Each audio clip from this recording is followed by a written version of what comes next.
Esta semana, por razones obvias, le estamos dando mucho espacio al análisis del paquete económico del gobierno para 2025 y no queríamos dejar pasar el análisis de uno de nuestros colaboradores, el economista Gerardo Esquivel. Gerardo, ¿cómo estás? Muy buenas noches. Leo, muchas gracias por la invitación. Buenas noches. ¿Cómo viste, en grandes rasgos, qué dirías del paquete económico del gobierno? Mira, de entrada yo diría es un paquete aceptable. Digamos, pasable. Yo le dije razonable. Sí, digamos, es aceptable. Sí, digamos, sí. Pasa la prueba del ácido, digamos, exacto, que digamos, no va a generar gran controversia ni gran preocupación. Sí.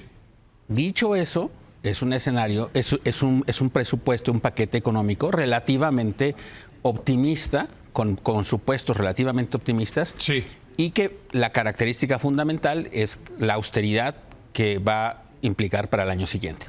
Entonces, sí, creo que las autoridades tenían un dilema, que era o presentar un paquete que demostrara un férreo compromiso con la disciplina fiscal, aunque estuviera basado en supuestos ligeramente optimistas, o bien mostrarse más realistas y dejar un poco de espacio de laxitud fiscal, digamos. Es decir, va a subir un poquito la presión fiscal, un poquito la deuda.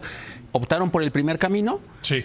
Y entonces está sustentado el presupuesto en una serie de supuestos que son, creo yo, cuestionables, criticables, pero tampoco dramáticamente cuestionables. Ese es quizá el mensaje que yo me gustaría dar.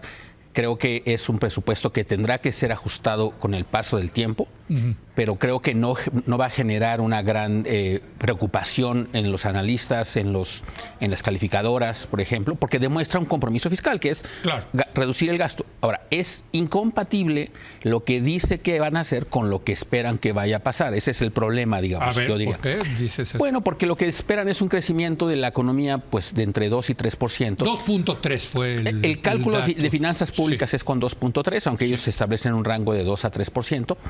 Pero el tema es que no puedes, creo yo, difícilmente esperar que vas a crecer eso, al menos el año que entra.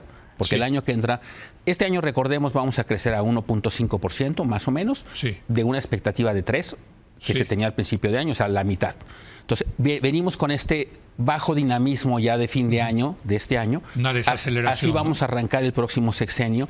El próximo sexenio normalmente empiezan muy lentos porque hay dos factores. Desde el lado público hay una curva de aprendizaje, hay un tema de ejercicio del gasto público al inicio de la administración que es más lento.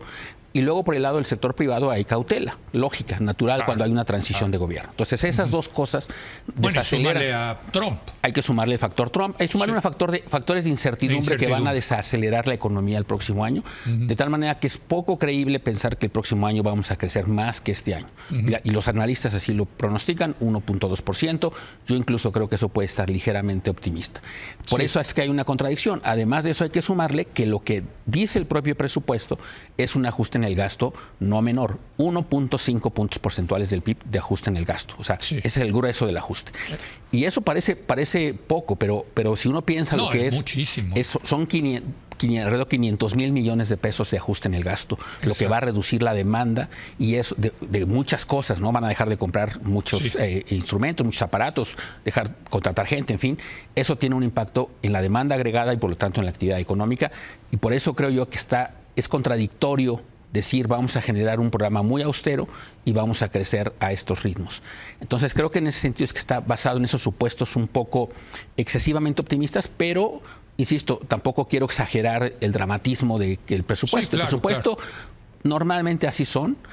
Quizá nada más vale la pena compararlo con lo que pasó hace 6 años. Hace 6 años el presupuesto que se presentó estimaba un cierre de sexenio con una deuda PIB de 45.3%. Se estimaba incluso que iba a reducir la deuda como porcentaje del PIB. Hoy sabemos que vamos a cerrar el sexenio en 51.4%. El que cerró el sexenio de López Obrador. De López Obrador con 51.4%. Sí. Déjame ir a eso, porque el tema de la deuda creo que es fundamental acá. Efectivamente, digamos, Peña Nieto se los dejó en 46 puntos del PIB, más o menos, en saldos históricos de requerimientos financieros del sector público, 46 puntos del PIB. Están cerrando, según esto, con 51.4%.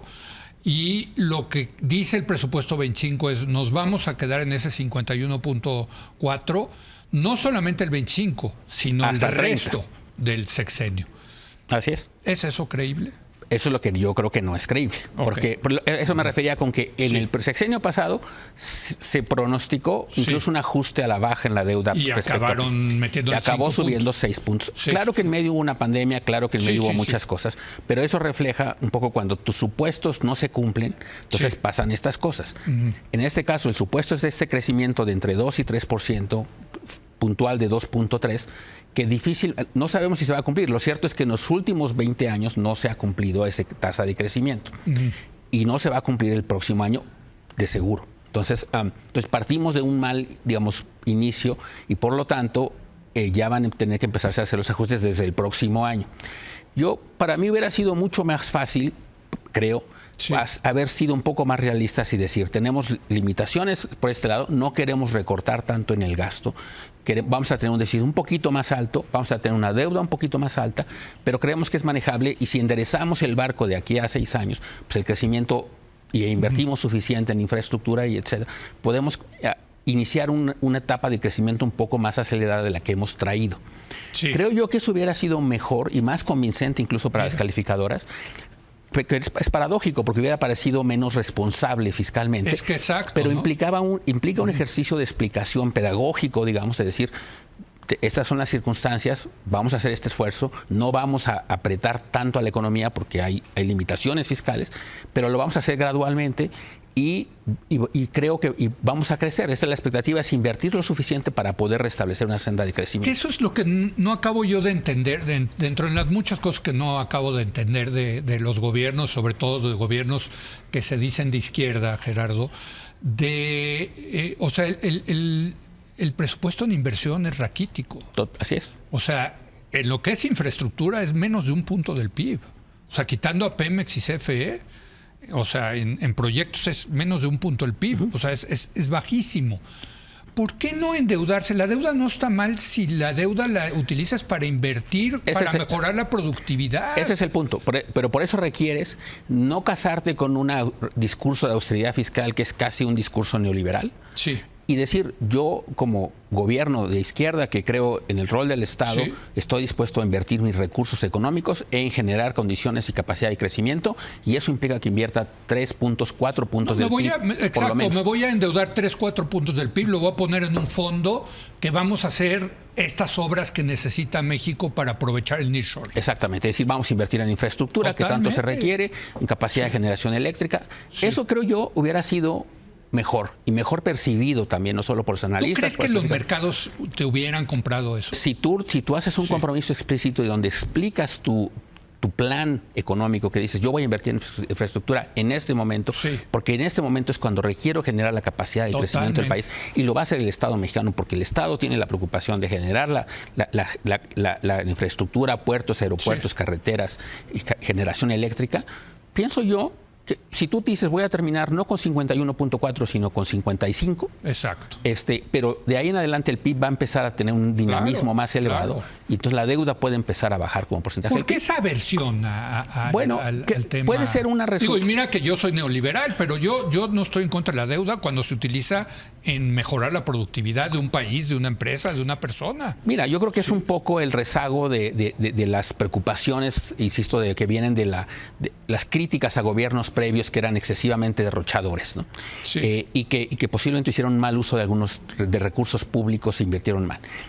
Yo creo que si tú haces un discurso compatible con el crecimiento económico y la inversión pública, que es compatible con la discusión de un Estado fuerte en México, que sería el proyecto de un partido de izquierda, creo yo que eso sería bienvenido, bien recibido por los analistas. ¿Cómo ves en ese sentido precisamente el gasto en inversión?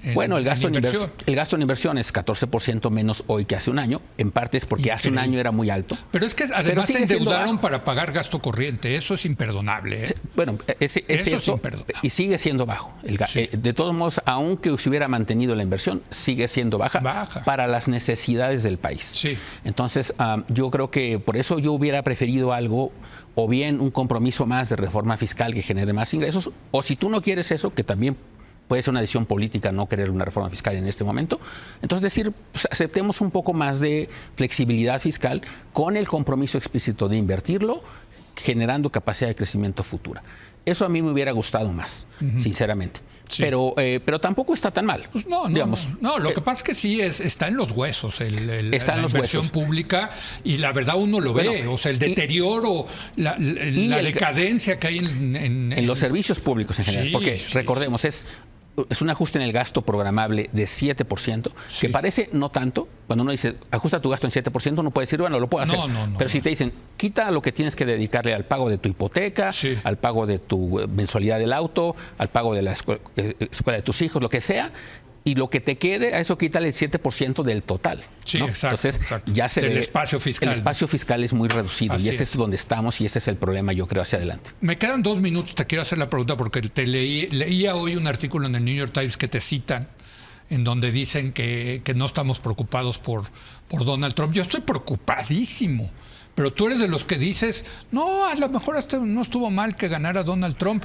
Se lo voy a preguntar hoy que lo voy a ver. ¿Por qué? Bueno, lo que digo no es que estuvo mal, no es algo que me gustara, pero creo yo que la pregunta es si es un riesgo o una oportunidad para la economía mexicana. Yo creo que es un súper riesgo. Yo creo que hay riesgos en varias dimensiones, pero más de naturaleza política. En el tema de seguridad, en el tema migratorio, nos va a generar una presión enorme. Pero en la parte económica, yo pienso que puede haber un efecto indirecto positivo por una razón. Estados Unidos tiene 2 principales socios comerciales, China y México. Sí. Y la pelea de Trump tiene que ser con China, no con México. México es su aliado estratégico, es su socio comercial más importante, y estamos integrados en la producción de las cadenas de valor industriales. Eso no se puede interrumpir. En cambio, con China, la discusión es política, de la supremacía mundial, del tema de la industria automotriz, el tema de los coches eléctricos, todo eso es la gran preocupación.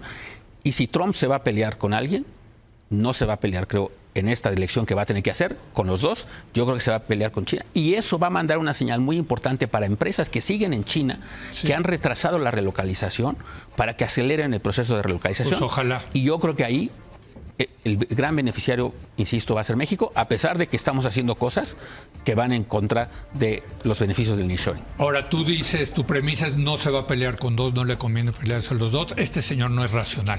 Yo creo que es muy transaccional. Es transaccional, sí. Y yo creo que el gobierno mexicano, si hace y creo yo he escuchado ya tanto a Marcelo Ebrard como a sus subsecretarios tener una postura que muy inteligente, y yo creo que van en la dirección correcta, y yo en ese sentido soy optimista. Pues ojalá, la verdad, yo sí estoy muy preocupado, porque es Trump.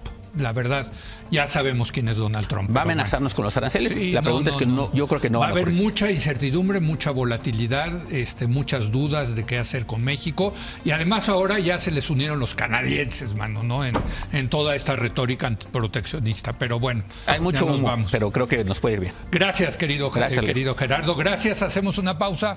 Vamos a hablar de Acapulco. 10 años se está calculando para su reconstrucción. Regresamos.